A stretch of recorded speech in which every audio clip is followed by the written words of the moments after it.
Hello again, this is John Wild, here to give you another look at cool action figures. And this time, we're going to look at Friday the 13th, Part 3 in 3D, Jason Vorhees figure from NECA Toys in 2016. Here we're taking a look at the front of the box, which is the poster for Friday the 13th, Part 3 in 3D. The box is a lenticular box, but it just doesn't show off all that great on camera. Here we got a look at the back of the box. It has some really cool artwork there, a nice picture that was taken. And it says, an idyllic summer turns into a nightmare of unspeakable horror for yet another group of naive co-eds, ignoring Camp Crystal Lake's bloody legacy. One by one, they fall victim to the maniacal Jason, who stalks them at every turn. Continuing down on the box, and a couple more promotion photos of Jason, and kind of cool barn setup that Friday the 13th 3 is very famous for. Taking a look at the side of the box, we see a picture of Jason, and it looks like an actor dressed up as Jason from Friday the 13th Part 3, and it doesn't look like anything that was in the original film. Now let's take a look at what's inside of the box. The box opens like a book, and it's got a really nice picture of the Jason figure on the left-hand side, and on the right-hand side it has a really cool window display of Jason and the accessories and extra head that comes with the figure. I really do enjoy how NECA did these figures. It's great that you can open the box, and it's good for mint and box collectors who want to be able to see their toy, but they don't want to take it out of the box. It's great for people that want to take them out of the box because it gives them the opportunity to store their stuff in the box. The box is a nice display piece all around. I'm really impressed with the box. Love it, love it, love it. This is a very nice figure. This is a very nice display piece. Love it. All right, let's move on and get the figure out of the box. So after we take the figure and out of his plastic, we'll see the back of the box itself has this really cool back picture diorama of a dock leading out to Camp Crystal Lake. Really nice touch. So here is the figure out of the box, and like all NECA figures, they're very, very nicely sculpted. Articulation is good. It's not the greatest, but it does the work, so appreciate that. Okay, so let's take a look at the articulation of the figure. So his head is on a ball joint, goes left and right, up and down. Pretty cool. His arms are ball jointed. Go up about that far. They rotate to the front and go all the way around. He's got a single jointed elbow, and that will go about that far. It will rotate too. His hands are on a kind of a ball joint. They rotate left and right. They don't really rock back and forth. The body has a little bit of an ab crunch involved. The texture of the shirt is it's definitely more of a pliable material. Pretty nice. Taking a look down on the figure, he has some articulation at the legs. Again, there's a softer plastic at the waist that allows the figure to move his legs up about 90 degrees and back down a little ways back. Pretty decent. He's got a single joint at the knee, so his knees both will rotate down, back out again. They rotate slightly. The sculpting somewhat hinders that. And at the feet, he has a little bit of rock. Again, the pants kind of are sculpted around the boots, so they don't really move all that much. You get a little bit left and right, just enough to be able to balance the figure to stand him up. So let's take a good overall look at this. Is the figure with head A, we'll call it, the head that the figure comes with, not the alternate head.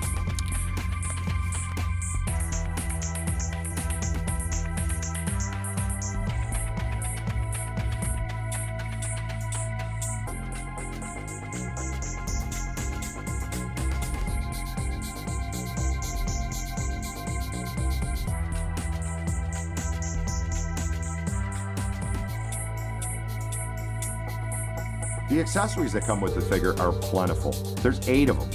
I mean, how many action figures come with 8 accessories with him at an under $25 price point. It's incredible. It was great value. Great value. Okay, so let's take a look at these accessories. We're going to begin with the knife. So this is a kitchen knife it comes with. Got a little bit of blood detail on it, and then it has some detail on the handle. And they weren't sloppy. I mean, the blade goes all the way through the handle. Very nice. The next accessory that we have is the pipe wrench. And the pipe wrench has a little bit of blood detail on it too. Has this great little chrome painting application to it. And it looks just like a mini pipe wrench, man. I'll tell you. Nice. Okay, so the next accessory that you have is the machete. Again, sparing no detail. There is little accents on the blade. Again, the blade does go through the handle. It isn't just slopped on there. Beautifully painted accessory. Then you have the fire poker. It's got the tip at the end, a little bit of detail on the handle, and is very film accurate. The next accessory is the woodsman's axe. Has great paint applications on it. And look at the sharpened edge on it. That's incredible. Wood detail on the handle. Awesome accessory. Then you have the spear gun. Again, these were all weapons that he used during the film. A little bit of silver detail on the trigger. Up on the top side of it, you get to see the mechanism and the spear itself. And it even has the elastic that launches the spear. Nice accessory. Great accessory. And then the final weapon that he comes with is a pitchfork. It's got great coloring. And then the handle itself then has a brown tinge to it. There's just little nuances to it that aren't very nice for the detailing. And then the last accessory it comes with is the alternate head. And the alternate head has a marred mask.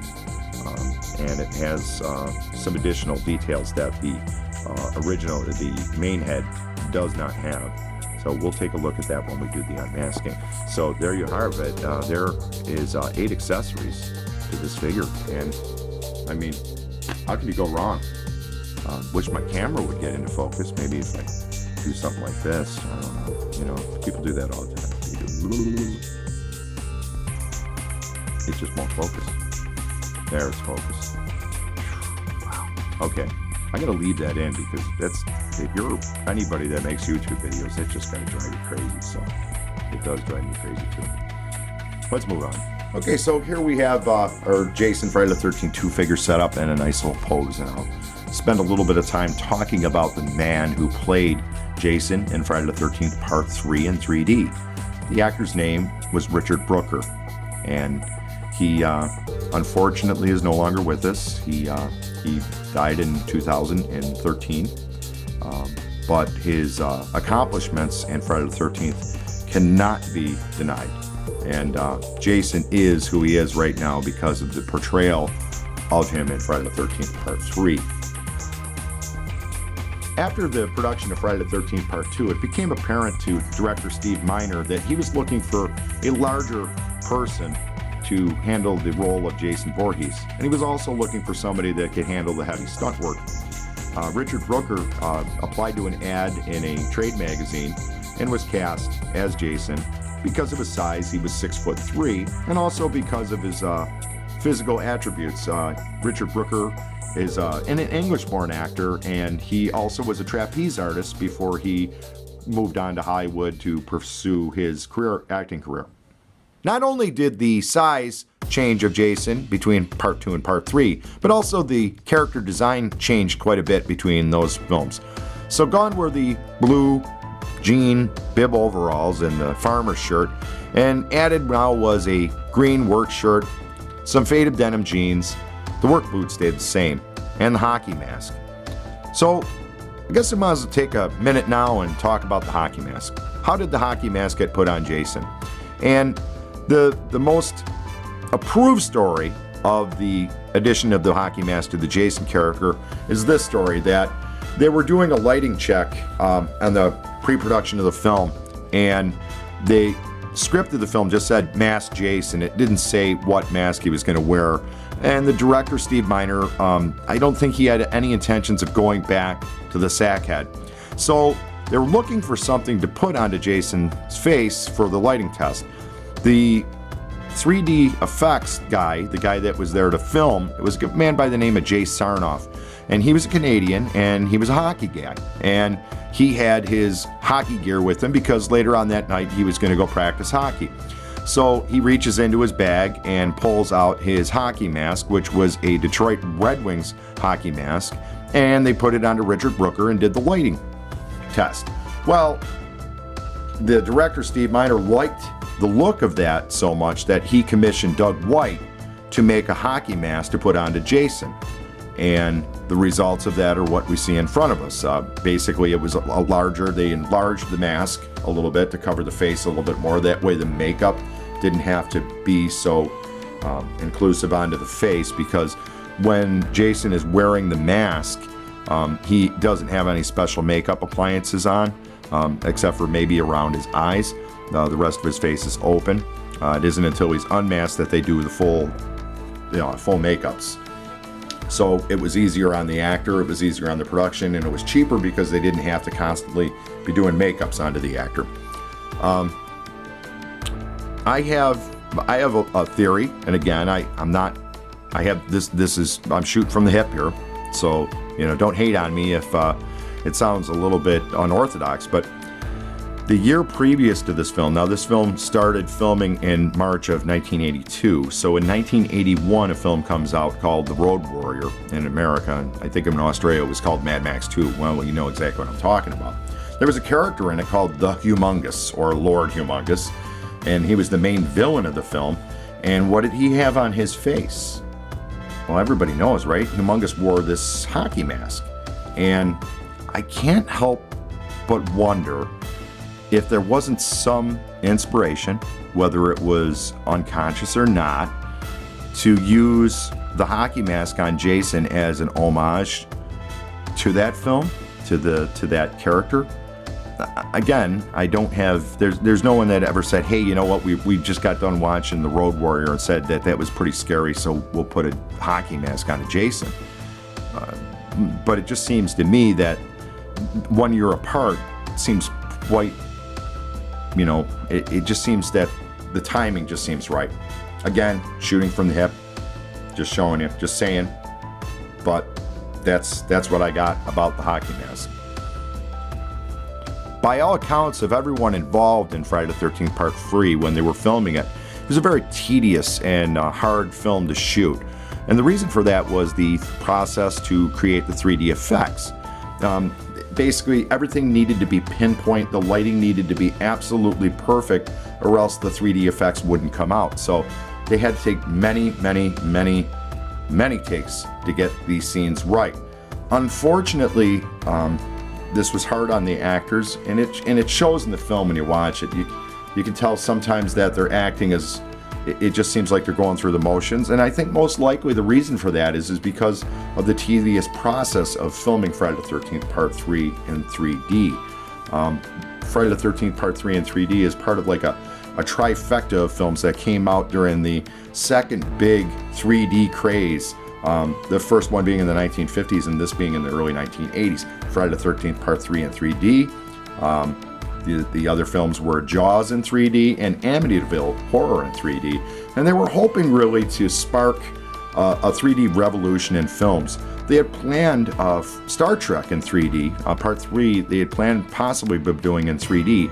But in the end, the process of making 3D films in 1982 was just really technically too hard, and the payoff wasn't what they expected.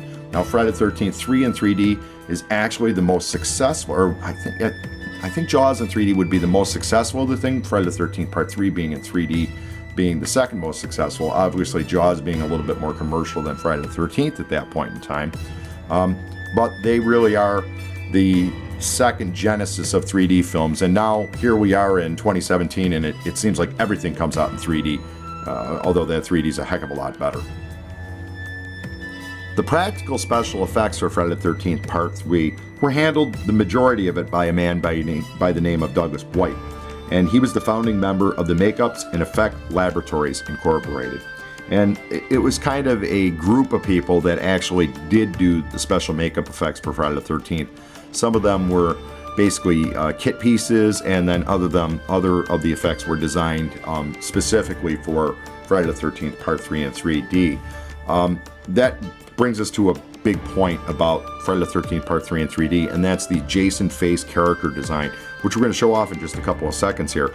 But there were two people that designed what Jason's unmasked face would look like, and Doug White is the first guy, but the second guy is Stan Winston. Now everybody knows who Stan Winston is. He's a special effects makeup guy that is just renowned and beloved in special effects and practical makeups. So initially, Stan Winston created the character design for the unmasked Jason, and then basically that was filmed. And there's on the special edition of the Friday the 13th Part 3 DVD, probably in the Blu-ray too, they show those scenes where the unmasked Jason is wearing the Stan Winston design. But what actually makes it into the commercial release is the Doug White design. So let's take a couple of seconds and we're going to unmask some Jasons, and you're going to get to see what these Jasons look like underneath those masks.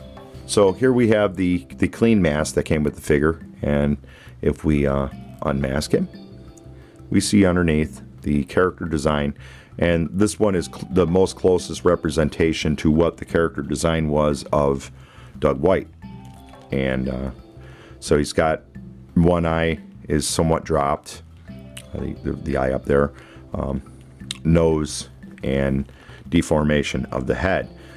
From the difference between Friday the 13th Part 2 and 3 is they removed all the hair off of the character. So now he's doesn't have any hair, he's bald. And again, taking a closer look here. Come on, camera. Help me out here. Taking a closer look at this guy. Again, the head sculpt that NECA did on this is really incredible. Awesome. Very, very nice. So let's take a look at the second character head. Here we have the second head, the alternate head that comes with the figure, and the hockey mask. And you can tell that it's the alternate because there's a little chop in the top of it there, a little bit of blood. And so it's marred a little bit. Okay, so here we go for the unmasking, and pull the mask off him, and there is the Stan Winston character design. It's very similar to the Doug White design. If we hold up the other head, I'd say it's really, really close. Now that's what I was told, is that these were two different designs. Again, now that I'm looking at it, I don't necessarily see that there's much different other than the paint apps and the teeth. The teeth were definitely a little bit more snarled. Maybe there's a little bit of change in the nose, but the rest of the head is pretty similar. So he's got a little bit of a bloody detail going down the head, and again, still the bald-headed design. Again, I was told that these were different heads, but you know, the more I look at them, the more I wonder if they're not really just repaints of the same. There's a possibility. I'm not too sure. Let's just call it that, and we'll go with it. And if I'm wrong, leave something in the comments. Say, hey, what the heck is wrong with you, Wild? You know what you're talking about. But there is the alternate head for the Friday the 13th figure. So a neat little feature that the alternate head gives you is the ability to insert the axe into Jason's head. Very similar to what they did, or the exact same thing they did at the end of Friday the 13th Part 3 in 3D. Again, he gets the axe in his head and comes at him. Yep. So that is a really nice touch to the figure for displayability, and it's really, really cool. I dig it, man. I don't know about you, but that's pretty awesome. All around, I have to say, this NECA figure is one of my favorite action figures I bought in my adult life. I really love this figure. I think it's great. I really do. It looks so much like Richard Brooker looked in the film. The accessories are great. The alternate head is great. And the price point was just really, really affordable. I mean, for under $25, this thing was available. And man, if you're a Friday the 13th fan and you didn't pick it up when you had the chance, shame on you. I mean, this thing is incredible. Again, this has been John Wild giving you a look at Friday the 13th, Part 3 in 3D, Jason Voorhees action figure. This came out from NECA Toys in 2016. I'd like to thank you for watching this video. Please like, share, and subscribe. We'll catch you again soon for another Friday the 13th action figure. Take it easy, guys.